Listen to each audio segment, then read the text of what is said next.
It doesn't matter what your record is, was, or going to be. It doesn't matter how many players you've had injured, how unlucky you've been, or how inconsistent your team has been. The only thing that matters is you're either in the playoffs, fighting for the playoffs, or fighting to ruin the playoffs for somebody else.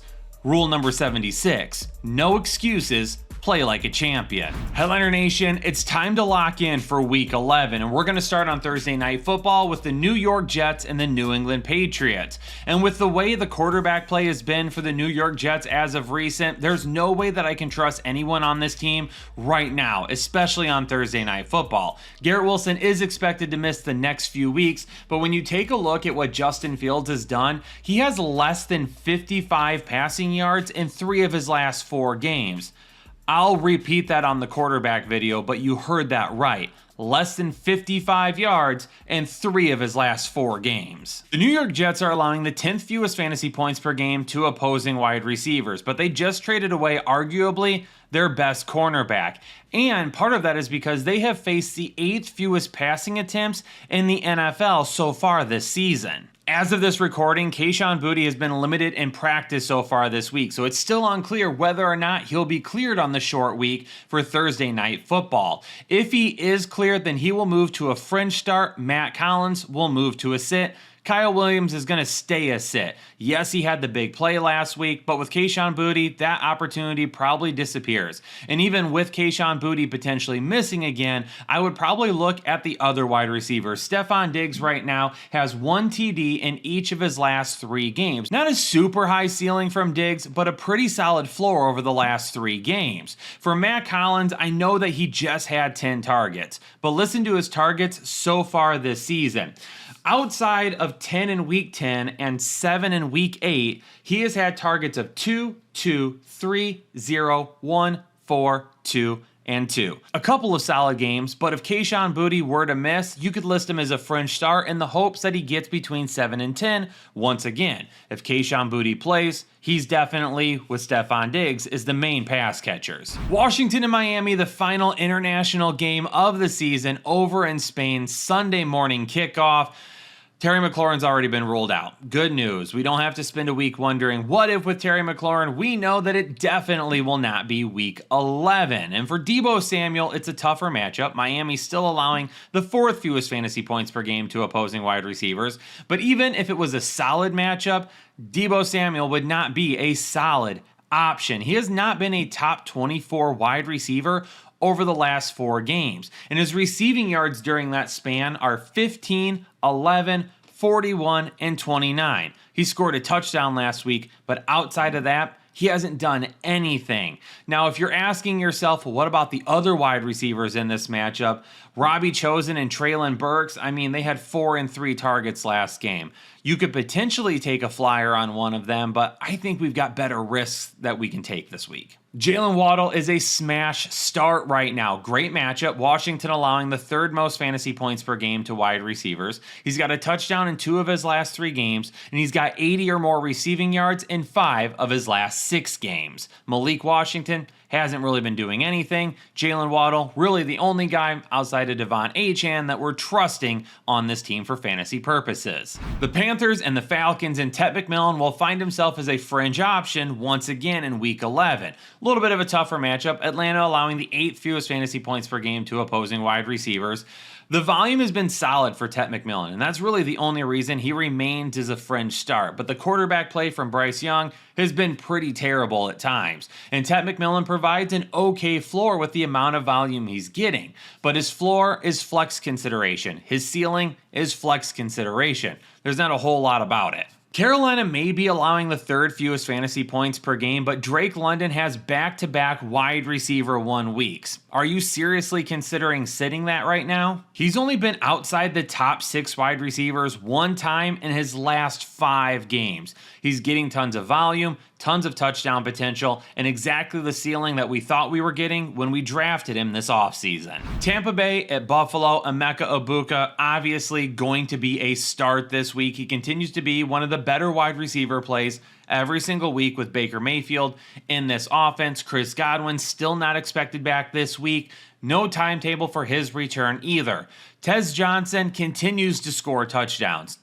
He's having a run very similar to Jalen McMillan last season. If you remember last year, Jalen McMillan towards the end of the year was scoring a ton of touchdowns. It seemed like he just came out of nowhere, and every single week he had a shot at scoring.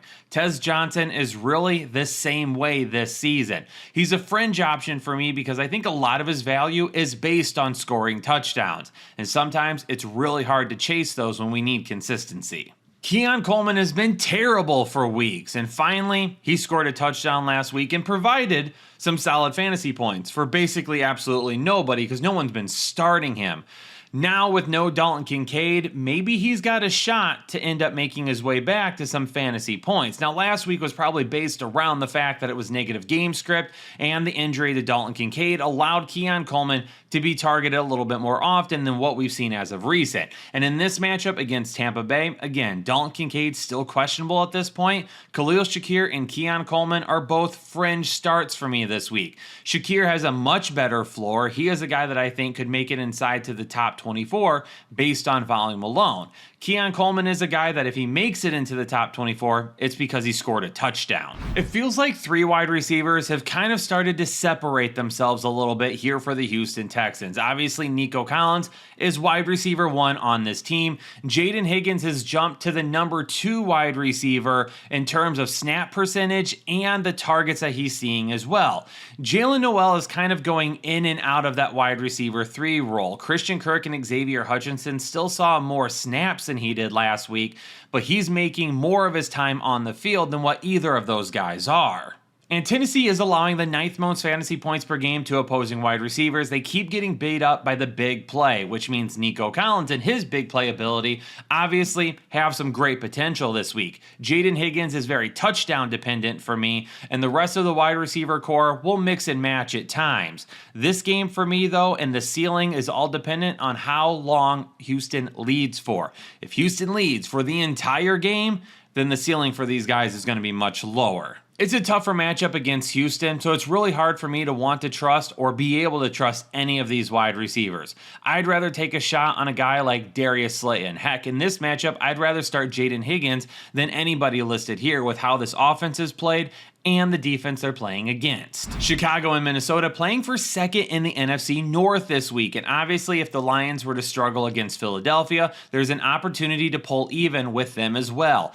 Big implications in this matchup. And for the wide receivers for Chicago, DJ Moore was banged up last week, on and off the field quite a bit. Didn't see a ton of volume because he was injured. So this week, right now, he's going to be listed as a fringe start. If for some reason he can't end up going, then obviously he's a sit, but then Luther Burden would also become a fringe start for me this week.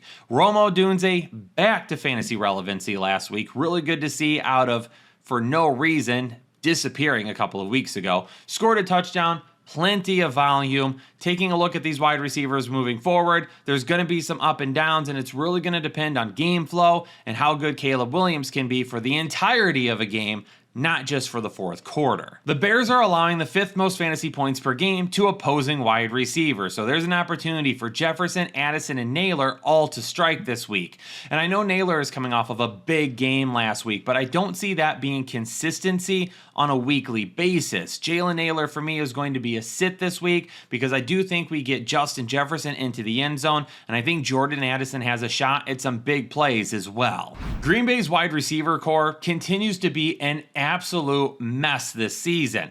Now, the good news is they get the New York Giants this week, who are allowing the 7th most fantasy points per game. But let's talk about it. Romeo Doubs, the guy that's probably been the most consistent wide receiver, left last week's game early, and as of right now, still not a big update on whether or not he'll be able to play this week. Christian Watson is a fringe start. He had a little bit of a tough time last week. He could have had a bigger game had he caught a pass deep down the field, but he only ended up with a couple of catches with mediocre yards. Questionable Matthew Golden. He missed last week. Will he be able to go this week? Dontavian Wicks. He's a fringe start because if they're missing 2 of their 4 wide receivers, both of these guys will end up having more than enough targets because Tucker Kraft, also being gone for the season, continues to open up things for the wide receivers. Right before recording, we found out that Jameis Winston will be starting for the New York Giants in Week 11. And there's one thing that we know that's consistent about Jameis Winston. The dude's gonna sling it. I don't care if he throws 4 interceptions. As long as he throws 4 touchdowns and for 300 to 400 yards, that's all I need. That's gonna make Wan'Dale Robinson and Darius Slayton both fringe start players for me this week. You could argue that Wan'Dale Robinson is probably a locked in stone start now. But this matchup against the Green Bay Packers is a little bit more difficult. Green Bay can get after the quarterback, so I am going to be very hesitant to not predict this huge ceiling for both of these guys. They do have a solid ceiling, and the floor could fluctuate a little bit. Wan'Dale, safer. Darius Slayton, big playability, a little bit more upside. We have the potential for some offensive firepower this week between Cincinnati and Pittsburgh. And Pittsburgh is currently allowing the most fantasy points per game to opposing wide receivers. Ja'Marr Chase, super high ceiling, super high floor. Dude could have 15 to 20 targets once again this week. T. Higgins, a little bit more touchdown dependent, but absolutely he could find the end zone this week with no problem. You can't even have close to the amount of confidence with the Pittsburgh wide receivers as you do Cincinnati this week. DK Metcalf is going to remain a start for me, even though since the bye, yes, he's had 2 games inside the top 12, but in those other 3 games, he's been wide receiver 42, 82, and 50. 7 targets, 4 targets, 7 targets, 5 targets, 9 targets. He's getting a decent amount of targets, just it's not turning into an awful lot right now. I don't know what the disconnect between him and Aaron Rodgers is, but they need to get on the same page. Roman Wilson has 2 touchdowns over the course of the last 3 games. And Calvin Austin really hasn't done anything since returning from the IR. But like I said at the beginning of this segment, these guys could absolutely have huge games against each other. Tons of offense means tons of opportunity for all of these wide receivers. For the Chargers in Jacksonville, a lot of this analysis is going to depend on the health of Oronde Gadsden. Now, the good news is I didn't get a chance to share this update during the tight end video because it hadn't been released before that, but his MRI came back clean. He's got a thigh bruise, no structural damage in the knee, but still no guarantee to play as of yet this week. It is a solid matchup going up against Jacksonville, who currently allows the 10th most fantasy points per game to opposing wide receivers. Ladd and Quentin Johnston are clearly the top 2 wide receivers in this offense right now, with Keenan Allen being a fringe option because outside of 3 wide receiver sets, he's not seeing any time on the field. Ladd McConkey, since week 5, he has 2 top 24 performances and 3 top 12 performances. Quentin Johnston, if you leave out the Minnesota game in week 8 where he had 0 targets, then he has at least 6 targets in each of his last 3 games. The Chargers, however, are allowing the 2nd fewest fantasy points per game to opposing wide receivers. Now, we did find out as well, Travis Hunter is done for the season. Brian Thomas Jr., still no idea on whether or not he will be able to play this week.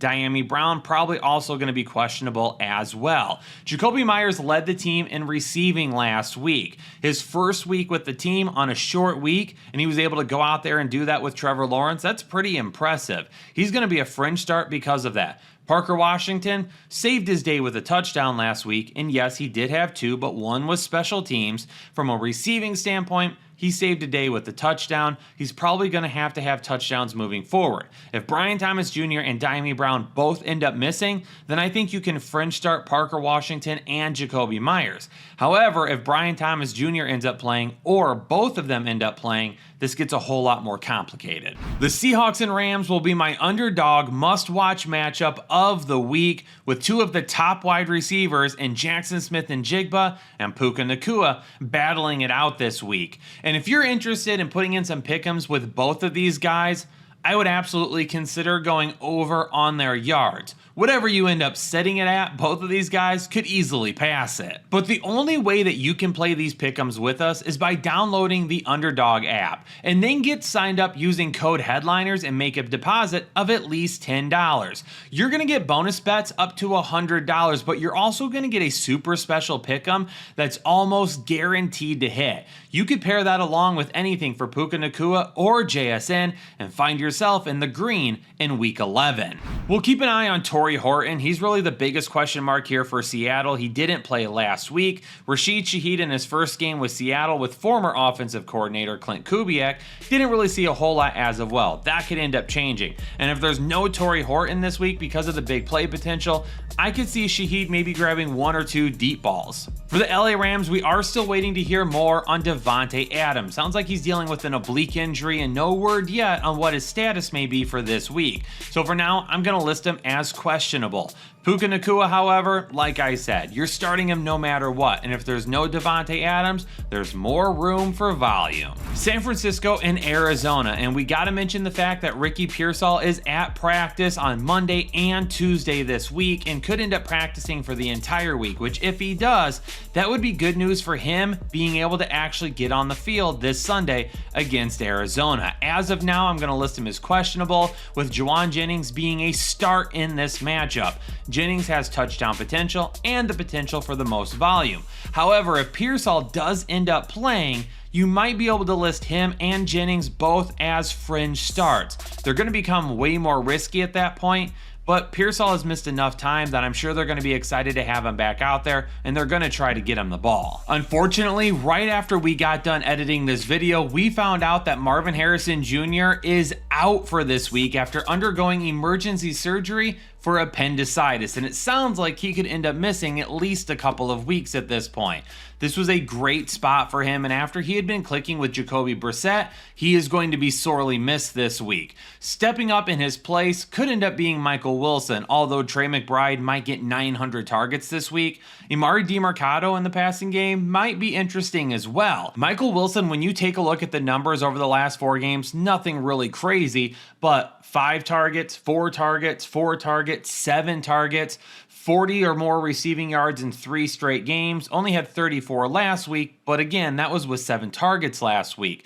So the numbers kind of hint at possibly a fringe start for him, given the fact that he might see 8 to 10 targets this week. It's not the best matchup in the world, but he could be worthy of a flex spot, and we'll toss Elijah Higgins in there, who is probably going to be the wide receiver 2 now. Baltimore at Cleveland, it's a tougher matchup going up against the Cleveland Browns. Zay Flowers last week had 6 targets, turned him into 4 receptions for 75 yards. That's about his ceiling. That's about what it's been all season long. Get him 6, 7, 8 targets. He's going to get you 50 to 70, maybe 80 receiving yards. He's going to catch 4 or 5 of them. He's going to have an okay floor. He's going to have an okay ceiling. As a wide receiver 2, not bad. I'd rather play him as my wide receiver 3 though. If you want to get sucked into that game from Jerry Jeudy last week, now that he's playing the Baltimore Ravens, who allow the 4th most fantasy points per game to opposing wide receivers, then by all means, go ahead and go for it. I get it. Scored a touchdown last week, had solid numbers, good matchup this week, but I'll tell you right now, if he screws us over again this week, he is a permasit, and I don't care what he does the rest of the season. I'm not falling for that trap again. Kansas City and Denver, is it going to be an offensive slugfest or a defensive matchup that doesn't have a ton of fantasy points? I think it's going to be either way. Rashee Rice is the only guy that I'm starting for Kansas City out of their wide receivers. Denver's allowing the fewest fantasy points per game to opposing wide receivers, and Rashee Rice is the guy right now that's getting a majority of the looks. Worthy, Hollywood Brown, maybe one of them see a big catch, but outside of that, I'm not risking it with either of them. Kansas City, on the other hand, is allowing the 6th fewest fantasy points per game. Still pretty low there. Courtland Sutton and Troy Franklin are both going to be fringe starts in a tough matchup, especially considering the fact Denver's coming off of a game where they should have performed a lot better than what they did. If Marvin Mims Jr. plays this week, it's going to make things way more complicated for Troy Franklin, and it's going to greatly reduce his floor. His ceiling will still be pretty decent because we know he's got decent big play ability. Courtland Sutton really becomes touchdown dependent in this matchup. Detroit and Philadelphia on Sunday Night Football, and hopefully this game is way more entertaining than when Philadelphia played Green Bay last week. I expect Detroit's offense to be way better than what Green Bay was. Switching back to Dan Campbell as the play caller absolutely ignited them against Washington last week for 44 points. And going up against a better Philadelphia team, I doubt Detroit takes their foot off the pedal at any point in time like they did against Washington. Jameson Williams is the biggest factor here and probably the one that you want to hear the most about. we know we're starting Amon-Ra St. Brown. For Jameson Williams, he's been the wide receiver 14 and the wide receiver 3 over the last 2 weeks with 13 combined targets during that time frame. And now he has a touchdown in 3 of his last 4 games. Dan Campbell wants to get his guy more involved, and so far he has. A.J. Brown and Devontae Smith both clearly have a solid shot going up against this Detroit secondary. I could see both of them having solid fantasy days. If you've got to bet on one over the other, it's Devontae Smith, who clearly has been the better wide receiver now for a majority of the year. A.J. Brown potentially has some big plays up his sleeve as well. It really depends on how good the Detroit secondary is this week and how good Kelvin Shepherd game plans for these wide receivers. Monday Night Football, Dallas against Las Vegas, and I have no idea why Denver couldn't get anything done against Las Vegas last week. They're allowing the 6th most fantasy points per game to opposing wide receivers. We're going to expect CeeDee Lamb and George Pickens both to eat this week. And Dallas is allowing the 2nd most fantasy points per game to wide receivers, so I would expect someone to eat from Las Vegas as well. But who is it going to be? Trey Tucker didn't have nearly the game that I hoped for last week, but again, against Denver, it makes sense. Tyler Lockett, obviously Geno Smith is already looking his way. So I'm going to go with him and Tucker to be the fringe start options here. It's obviously a good matchup against this Dallas secondary. It's obviously going to be a negative game script for Las Vegas if Dallas can show up and play well, which means more passing attempts and more opportunities for Tucker and Lockett. Headliner Nation, hopefully all the information in this video has been enough to help you start getting your fantasy lineup set and ready to roll. And obviously the rankings will come out to help you finalize details as well. Make sure you hit the like button, subscribe if you're new here, turn on the bell notifications, hype up the video, leave a comment, whatever it may be. Appreciate you interacting with the video and supporting the channel. Stay safe, stay healthy, and I'll catch you all in the next episode of the Fantasy Headliners.